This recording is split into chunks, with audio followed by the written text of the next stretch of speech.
This is your Barbados Today morning news update for Tuesday, March 26, 2019. Thanks for joining us. I'm Carol Williams.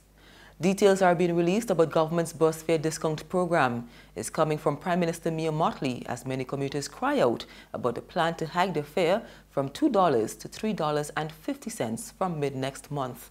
Speaking in Parliament last evening during budget debate, Mottley said the discount program will see some high-frequency users on transport board buses paying $3 per trip. Instead of having discounts related to persons or to time-bound things, that they would issue 10 trip tickets, 14 trip tickets, 20 trip tickets, and 28 trip tickets. Now, they will roll out this in the proper way and the proper marketing way, but what's the long and short of it, Mr. Speaker? That the discounts will range from 30 cents to 50 cents per bus ride, depending on how many you buy. So that instead of paying the equivalent of $3.50, you could pay as low as $3 per bus ride. And that is what I meant last week when I said that discounts would be made available. But a lot of atmospheric noise conveniently forgot the reference to the discounts and marketing initiatives. The Prime Minister says the discounts program may also be extended to the public service vehicle operators. The Minister of Transport has also assured me tonight that they will be meeting with the privately owned PSVs through their associations to see how best they too can put discounted fares in place for those who are high volume users. The beauty of this is that it's also, these tickets can be used by your children or your neighbor or whoever else, because what is being clicked is the ticket and not the individual. Meantime, Prime Minister Mottley is insisting that her government is not anti-investor. However, she is adamant that Barbados' best interest must be protected. She was addressing the controversy over the $420 million beaches resort project in St. Peter, which is in jeopardy over demands by Sandals Resorts. Its chairman, Gordon Stewart, has said that they aren't asking for anything more than what had been promised. But Mottley doesn't agree and pointed to two additional gaps specifically referenced in communication from company representatives to government. And a gap means that it is not something where we stand on one and the same place. And therefore, if there is a gap, and I say to you that given your interpretation, we cannot sign any further, it is not because we don't want the investment. We want the investment. It is not because we don't want to welcome beaches. We want to welcome beaches.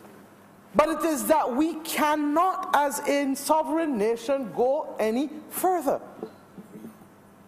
And there is no animosity in it. There is no there's no bad feels in it. And if it is that the Attorney General and the lawyers can continue to interpret or to read the documents such that the government of Barbados does not have to treat to this in a new agreement, and that simply adheres to what exists in the current agreement, there are no issues. But I cannot, as leader of this country in all conscience, sign any further agreement to close two critical gaps. On to other news, Barbadians have been reacting to the shakeup at Cricket West Indies. While some welcome the removal of Dave Cameron as president, others are guarded about their expectations of new boss Ricky Skerritt. I'm not saying that I'm happy or not saying I'm sad. I guess that there's somebody have to run West Indies cricket. And if it is Skerritt, I would like to say congrats to him, and I hope that he will be able to take West Indies cricket forward in the best possible way. I know that over the years we had a lot of problems with the former president, so I hope that we wouldn't be going down that road again.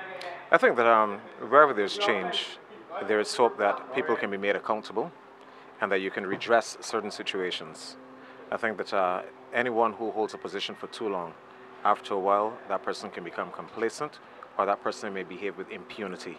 and certainly the behavior of the past president of Cricket West Indies was such that I thought there was need for change and that there should be a new freshness brought to West Indies cricket. Well, we got to wait and see what he can do first. We got to wait and see what he can do. Got to wait and see what he can do. And there are mixed views from vendors about the delay to the ban on the use of single-use plastics. It was due to take effect at the start of next month, but the deadline has been pushed back to July 1st. However, the ban on importing the product hasn't changed. Some vendors were happy with the decision, while others weren't pleased. At the same time, those who sell fish admitted they've yet to find alternatives. I feel good about hearing that news because I have not put measures into place as yet where I would put my fish in, because I'm a fish vendor and I use lots of bags. So I'm very happy that they're extended. I don't think they should extend it because it's something that affecting us as humans. So the best thing to do is to get rid of it once and for all. Right now, if they ban the plastic, what we are going to put our goods in?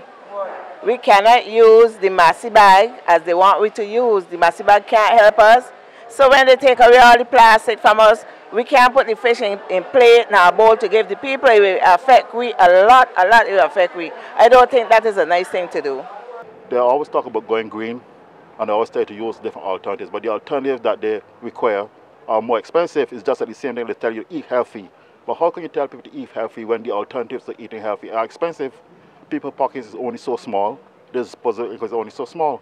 So therefore, if you want them to find alternatives, the alternatives have to be feasibly cheaper.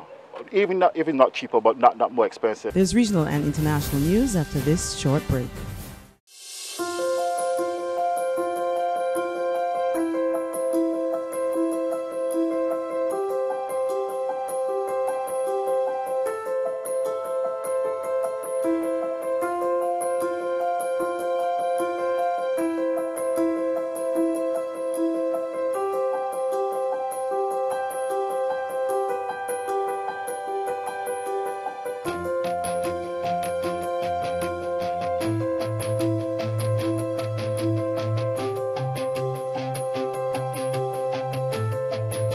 Barbados Today, news you can trust.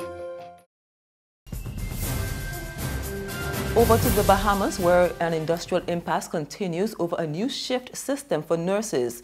The 8-hour shift was due to take effect back in December, but negotiations have been deadlocked between the Public Hospitals Authority and the Bahamas Nurses Union. According to reports, scores of patients in the emergency section of the Princess Margaret Hospital have been left unattended as a result. And finally, the United States is accusing Russia of reckless escalation of the situation in Venezuela by deploying military planes and personnel to the South American nation that Washington has hit with crippling sanctions. The Russian planes and military personnel arrived outside the Venezuelan capital, Caracas, on Saturday, according to local media reports. Washington has recognized opposition leader Juan Guaido as the country's legitimate president. However, Russia has warned the U.S. and neighbors against a military intervention in Venezuela. And that's news, but for the very latest, visit our website at www.barbadostoday.bb. You can also subscribe to our e-paper, email updates, or like us on Facebook. And sign up for our breaking news alerts via WhatsApp. We're also on Izumi Media in bus terminals, as well as screenplay at supermarkets and gas stations near you. You can also hear us on Mix 96.9 FM and Capital Media HD 99.3 FM. I'm Carol Williams. Have a good day.